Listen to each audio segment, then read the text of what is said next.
Hey MFFLs, Harrison Graham ready with another video for you guys here on Dallas Mavericks Today. We just started doing videos again on this channel, and hey, we've gotten a lot of new subscribers, so appreciate you guys. If you haven't subbed though, do so now by hitting that big red button. We got to catch up to Golden State Warriors today, who just crossed 18,000 subscribers. We're closing in on 13,300 here, so we got some work to do, but again, we just started doing videos again. And if you want the latest Mavs news and rumors, this is the channel for you. So hit that big red button and subscribe today.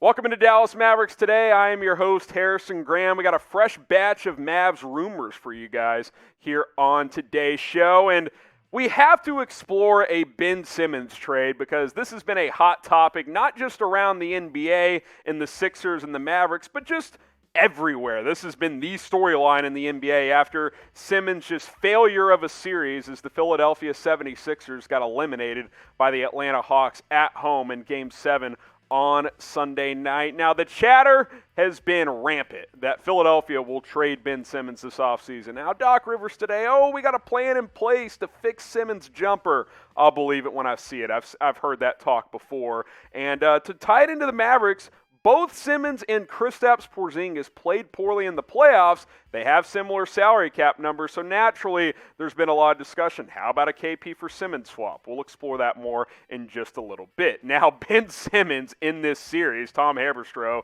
had this number here. In fourth quarters in this 7-game series, Game 1 he was 2 for 2.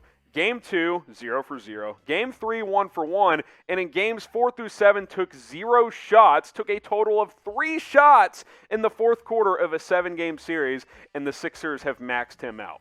That is just a brutal showing by Ben Simmons, as he was bad throughout the postseason. He certainly played better in the first round. The raw numbers aren't terrible, but you're expecting more than 12 points per game on less than 8 shots per game from your $30 million sidekick next to Joel Embiid.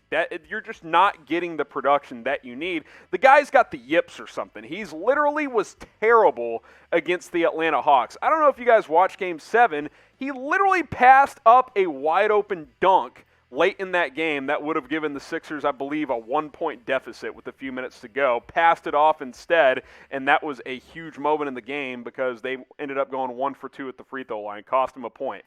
If I'm the Mavs, I'm thinking real hard about this. We got Kristaps Porzingis problems, but do you want Ben Simmons? I don't know. That was a pretty rough showing for Simmons for the 76ers during the playoffs. Be honest with me. Do you have interest in Ben Simmons? Type Y for yes, type N for no. I get it, Luka needs help. He especially could use another playmaker, but is a guy that is not even willing to shoot the answer for the Dallas Mavericks next to Luka Doncic? I'm going to type my N for no. I do not have much interest here. Now, a potential trade I think is very simple. 2 struggling stars. Straight up, Ben Simmons for Porzingis. The salaries match. They're similar in age. Now, Porzingis has more injury problems, but Simmons' value is not great right now, considering how he just performed, and his inability to space the floor and shoot is just a major, major problem. I've said it before. I'll say it again.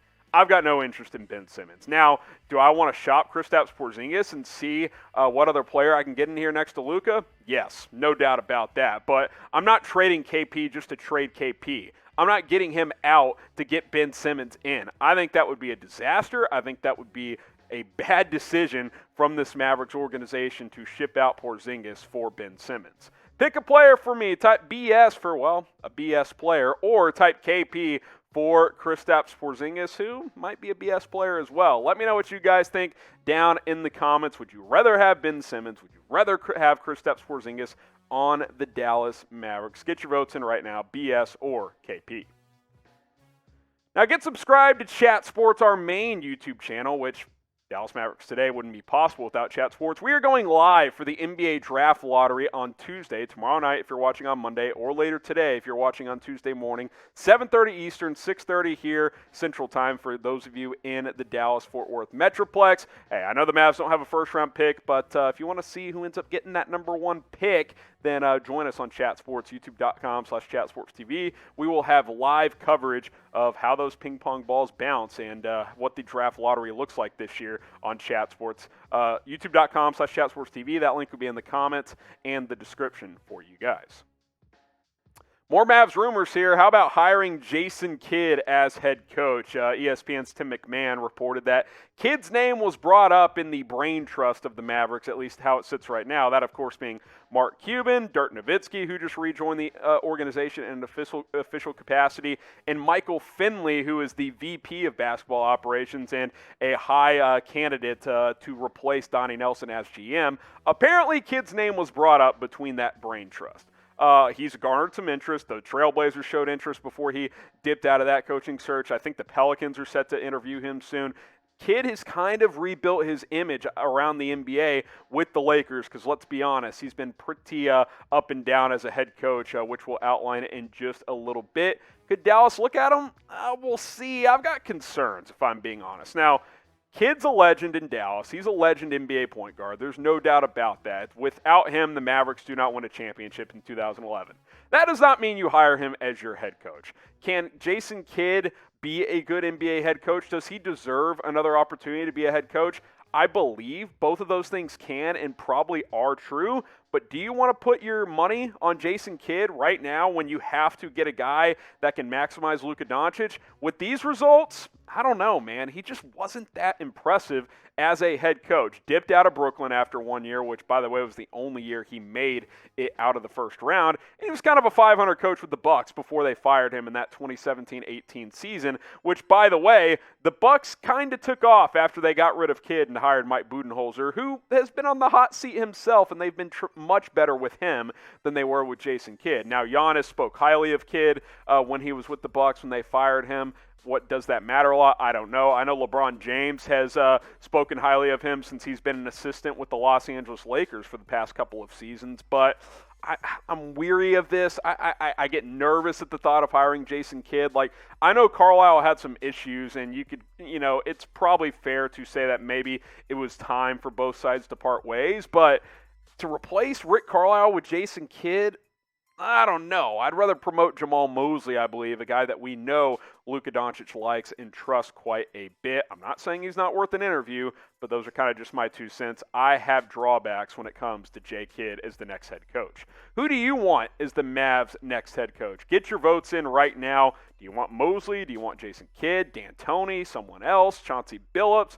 There's certainly a lot of names out there right now on who could be the next Mavericks head coach. I think Mosley's the early favorite, but things can certainly change over the upcoming days and weeks. Remember, the Mavs plan on hiring a GM first before hiring a head coach, and that GM might just be Michael Finley. So we'll have to wait and see. Let me know, who do you want as the next Mavs head coach? Quick reminder to get subscribed to Dallas Mavericks Today. We're trying to catch Golden State Warriors today on YouTube and subscribers. We have news, rumors, free agency coverage, and a whole lot more planned for you guys throughout this offseason for the Mavericks. Huge offseason, both coaching, front office, player, roster, the whole thing. We're going to cover it all. Hit that big red button and subscribe today.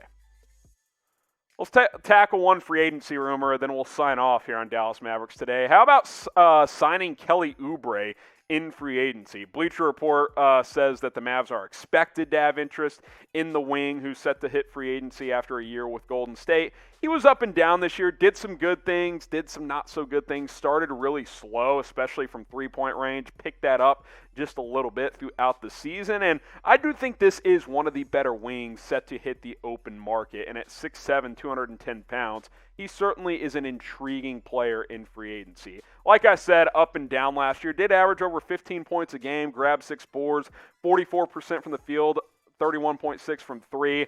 Again, he was brutal from three for about the first month and a half, so he was probably more of like a 34, 35% guy the rest of the season. But the entire season counts, and 31.6% is just not very good. And throughout his career, the highest he has shot in a regular season, I believe, is less than 36% from three. That's not great, just not a great three-point shooter. And remember last offseason, it was like when Josh Richardson had a poor year with the Sixers shooting the year before. It was like, oh, well, those numbers will go up playing next with Luka. Well, that didn't really happen for Jay Rich. So do you really want to do that again with Kelly Oubre? Be like, oh, his numbers will skyrocket with Luka. Doesn't always work out that way. Jay Rich had plenty of good looks from Luka Doncic this season, and he just wasn't very good. I like Oubre. He's talented.